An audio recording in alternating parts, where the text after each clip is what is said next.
Right now, at this very moment, a spacecraft the size of a small car is flying through territory no human has ever explored. It has been flying for over 47 years.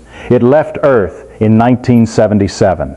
And just recently, the data it sent back has left scientists genuinely confused. Not the kind of confused where they say, interesting, and let's study this more. The kind of confused where they said, and I quote, "We did not expect this."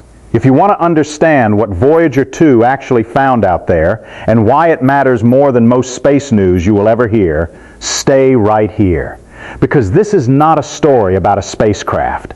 This is a story about the edge of everything we know and what's waiting on the other side. And if you're new here, subscribe right now and hit the bell. We cover real space science explained simply every week.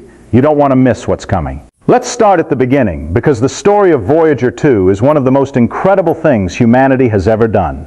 It was August 20th, 1977. NASA launched a spacecraft from Cape Canaveral in Florida. They called it Voyager 2. 16 days later, they launched Voyager 1. Both were headed out into the solar system on a grand tour of the outer planets. Now, here's what most people don't know. The reason NASA launched when they did, August and September of 1977, was because of a rare planetary alignment. The outer planets, Jupiter, Saturn, Uranus, and Neptune, were lined up in a way that wouldn't happen again for another 176 years. This alignment allowed a spacecraft to use the gravity of each planet to slingshot itself to the next one, saving enormous amounts of fuel. NASA called this the Grand Tour, and they had one shot at it. Voyager 2 was built to last maybe 5 years, just long enough to fly past Jupiter and Saturn. That was the plan. But the spacecraft kept going and going and going. In 1979, Voyager 2 flew past Jupiter. It sent back stunning images of the Great Red Spot, a storm bigger than Earth that has been raging for hundreds of years. It discovered active volcanoes on Jupiter's moon. Io scientists were amazed. No one had seen volcanic activity anywhere outside of Earth before. In 1981, it reached Saturn. It flew through the rings, measuring their thickness, their composition. Scientists discovered the rings are made mostly of ice particles, some as small as grains of sand, some as large as houses.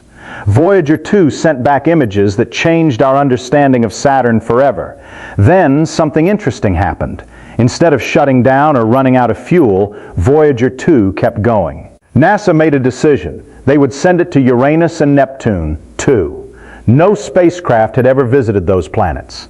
No one had ever seen them up close. In 1986, Voyager 2 reached Uranus. It discovered that Uranus has a magnetic field tilted at an incredible 59 degrees from its rotation axis. It found 10 new moons. It measured winds blowing at 250 m/s. Uranus turned out to be far stranger than anyone imagined. In 1989, it reached Neptune. This was the grand finale, the last stop in the solar system. Voyager 2 discovered that Neptune has the fastest winds in the solar system, blowing at over 2,000 kilometers/h. It found a massive storm called the Great Dark Spot, similar in size to Earth. It discovered that Neptune's largest moon, Triton, orbits backwards, opposite to the direction Neptune spins. Triton has geysers that shoot nitrogen gas several kilometers into the sky. After Neptune, there were no more planets to visit. Voyager 2 was heading into the unknown, into the vast dark space between the solar system and the rest of the universe. And that is where things got really interesting. To understand what Voyager 2 found, you need to understand what it was flying through. Our sun doesn't just sit there and shine light. It constantly releases a stream of charged particles, electrons, protons, and other particles, flowing outward in all directions. This stream of particles is called the solar wind, and it doesn't stop at the last planet. It keeps going far beyond Pluto, far beyond anything with a name, pushing outward into space. As the solar wind flows out, it creates a bubble around our solar system. Scientists call this bubble the heliosphere. Everything inside this bubble, all the planets, all the asteroids, all the comets, is inside this protective shell created by our sun. Now, the solar wind doesn't flow outward forever. Eventually, it slows down. It runs into the thin gas and particles that fill interstellar space, in the space between star systems. There's a boundary where the solar wind slows and becomes chaotic. Scientists call this the termination shock. Beyond the termination shock, there's a region where the solar wind is still there, but it's hot, turbulent, and compressed. This region is called the heliosphere. Think of it like a buffer zone. And then there's the final boundary, the place where the sun's influence completely ends and true interstellar space begins. This boundary is called the heliopause. For decades, scientists had theories about what the heliopause would look like. They had mathematical models, they had simulations, but no spacecraft had ever crossed it before.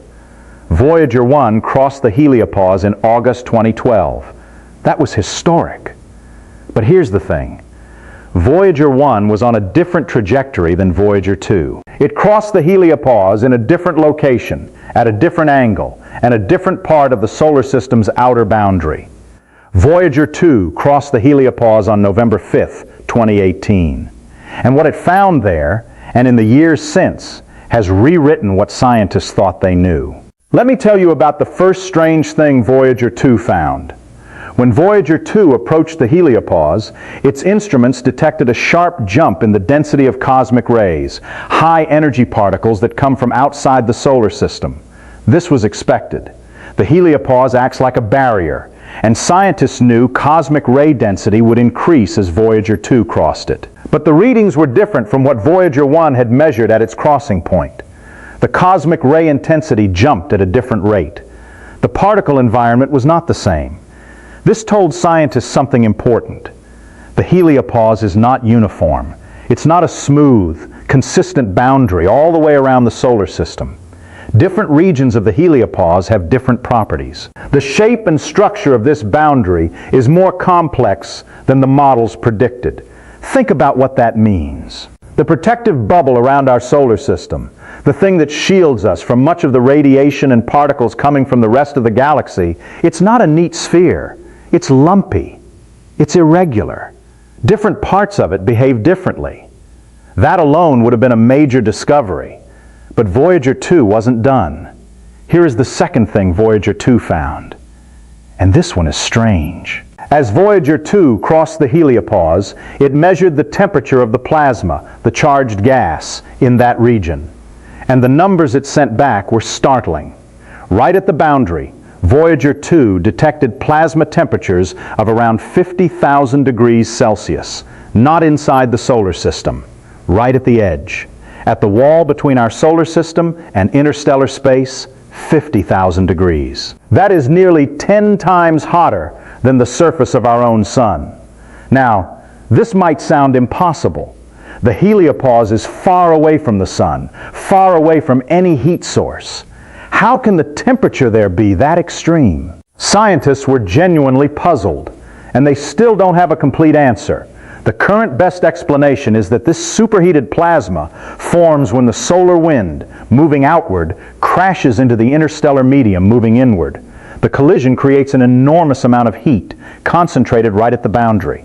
But here's what makes it even stranger. The data from Voyager 1's crossing didn't show this temperature spike quite as dramatically. Again, the two probes crossing the same type of boundary in different locations, finding different things. The heliosphere is not what we thought it was.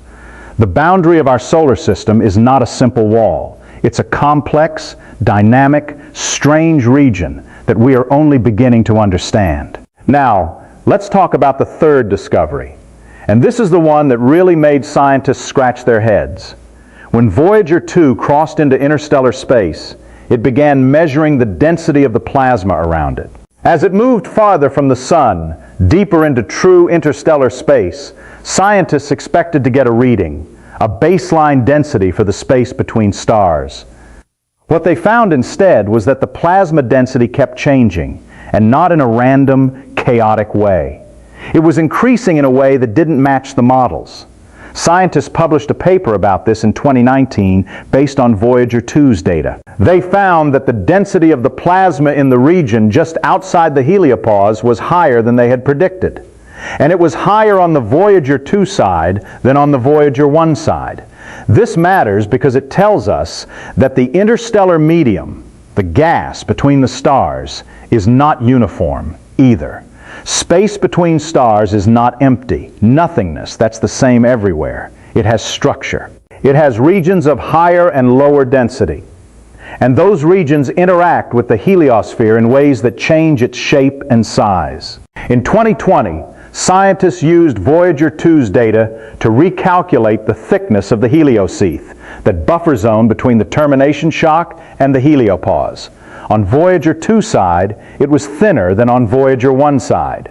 This suggests the heliosphere is not a sphere at all. It's pushed and pulled into different shapes by the interstellar medium pressing on it from outside. Some scientists now believe the heliosphere looks less like a bubble and more like a comet with a rounded head pointing in the direction the sun is moving through the galaxy and a long tail stretching out behind it. Voyager 2's data has helped refine this picture significantly. But wait, and there's more. And this part is directly relevant to life on Earth, even if it doesn't seem like it. The heliosphere, the bubble of solar wind that surrounds our solar system, acts as a shield. It deflects much of the cosmic radiation coming from deep space. Without it, the amount of radiation hitting the inner solar system would be much higher. Cosmic rays are dangerous. They can damage DNA. They're one of the major concerns for long-duration space travel. Astronauts going to Mars would be exposed to much higher levels of cosmic radiation than astronauts in low Earth orbit. And if the heliosphere were weaker or smaller, Earth's surface would receive more of this radiation. Now, here's what Voyager 2's data adds to this picture. By measuring the cosmic ray environment on both sides of the heliopause, inside and outside, Voyager 2 gave scientists their first direct comparison from a second location. And the data shows that the heliopause is genuinely effective at blocking cosmic rays. The difference in cosmic ray intensity inside versus outside is dramatic. But the data also shows that the heliopause is not a perfect barrier. Some cosmic rays leak through. And the amount that leaks through varies depending on where on the boundary you are. This leakage could affect long-term climate patterns on Earth, biological mutation rates over geological time, and even the evolution of life. These are not science fiction ideas. These are areas of active research directly informed by the data Voyager 2 is sending back. Let me step back and give you a sense of scale, because it's easy to lose track of how extraordinary this mission is. Voyager 2 is currently more than 20 billion kilometers from Earth. That's not a typo. 20 billion kilometers. The distance is so large that even traveling at the speed of light, 300,000 kilometers per second, a signal from Voyager 2 takes more than 18 hours to reach Earth. When scientists at NASA's Jet Propulsion Laboratory send a command to Voyager 2, they have to wait 18 hours for it to arrive. Then they wait another 18 hours for the response to come back. That's a 36-hour round trip for a single command and response. And yet they are still communicating with it. They're still receiving science data from a spacecraft launched in 1977 running on a power source that produces less electricity than a standard light bulb. Voyager 2 runs on a radioisotope thermoelectric generator, an RTG. This device uses the heat from the radioactive decay of plutonium-238 to generate electricity. When Voyager 2 launched, its RTG produced about 470 watts of power. Today, 47 years later, it produces around 250 watts. The power output decreases slowly as the plutonium decays. To keep the spacecraft running as power decreases, NASA engineers have been systematically shutting down systems that are no longer essential. Heaters have been turned off. Redundant systems have been deactivated. The science instruments that survive are the ones that are most important for the mission. Currently, Voyager 2 is running 5 science instruments: a plasma science instrument, a low-energy charged particle detector, a cosmic ray detector, a magnetometer, and a plasma wave instrument. These 5 instruments are sending back data that is actively changing our understanding of the universe. Scientists estimate Voyager 2 will be able to operate at least one instrument until around 2025 to 2030. After that, as the power continues to drop, it will go dark. It will keep flying forever. There's nothing to stop it. But it will no longer be able to communicate. Now, let's talk about what Voyager 2 found specifically about the magnetic field, because this is one of the strangest discoveries of all. Inside the heliosphere, the magnetic field is dominated by the sun. The sun's magnetic field is carried outward by the solar wind, forming what scientists call the interplanetary magnetic field. This field rotates with the sun, creating a spiral pattern that extends throughout the heliosphere. Outside the heliopause, in true interstellar space, there's a different magnetic field, the galactic magnetic field, created by the combined effect of stars, gas, and other matter throughout the Milky Way. When Voyager 1 crossed the heliopause, it measured the direction of the interstellar magnetic field. This was the first direct measurement of the galactic magnetic field outside our solar system. The direction was surprising. It didn't match what scientists had expected based on observations of nearby stars. When Voyager 2 crossed the heliopause in a different location, it measured the interstellar magnetic field again. And here's what's interesting. The direction of the magnetic field measured by Voyager 2 was almost exactly the same as what Voyager 1 had measured. This consistency was unexpected. Scientists thought the galactic magnetic field might vary significantly from place to place. But the fact that 2 probes crossing the heliopause in different locations measured nearly the same magnetic field direction suggests that the galactic magnetic field in our local region of space is relatively uniform and well organized. This has significant implications for how the heliosphere interacts with the interstellar medium. The orientation of the external magnetic field affects how the solar wind and the interstellar medium push against each other.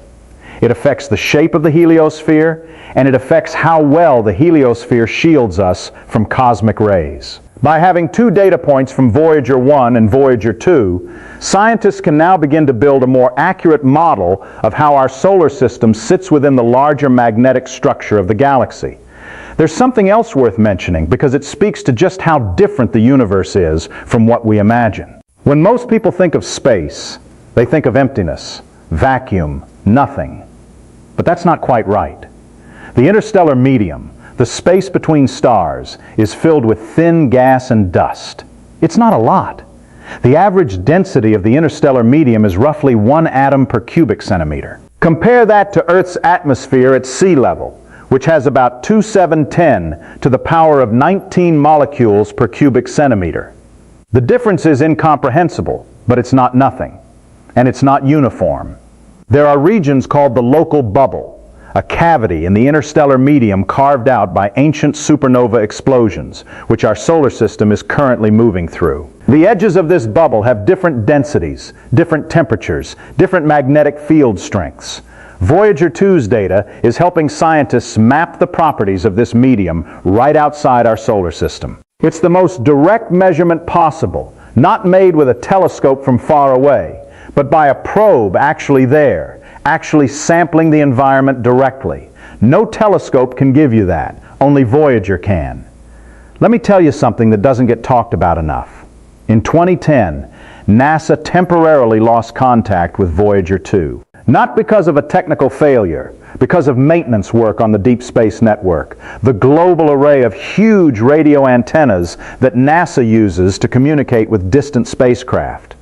The antenna in Canberra, Australia, the only antenna capable of communicating with Voyager 2 due to its position in the southern sky, was being upgraded. For about 7 months, NASA could not send commands to Voyager 2. They could hear its signal, the carrier wave that tells them the spacecraft is still alive, but they couldn't send commands. Then, in November 2020, the antenna came back online. Contact was restored. Voyager 2 was still on track, still healthy, still sending data. There's something almost moving about this. A spacecraft so far away that it took 18 hours for a signal to reach it, going dark for 7 months, and then hearing its signal come back strong. Engineers who had worked on the mission for decades described the moment as genuinely emotional. Voyager 2 is the only human-made object to have visited Uranus and Neptune. It's one of only 2 human-made objects to have entered interstellar space. And it continues, day after day, to expand the frontier of what we know. Let's talk about what this means for the future. There are currently no missions planned to go where Voyager 2 has gone. No spacecraft is scheduled to cross the heliopause again. The next generation of space probes is focused on closer targets: the Moon, Mars, the moons of Jupiter and Saturn.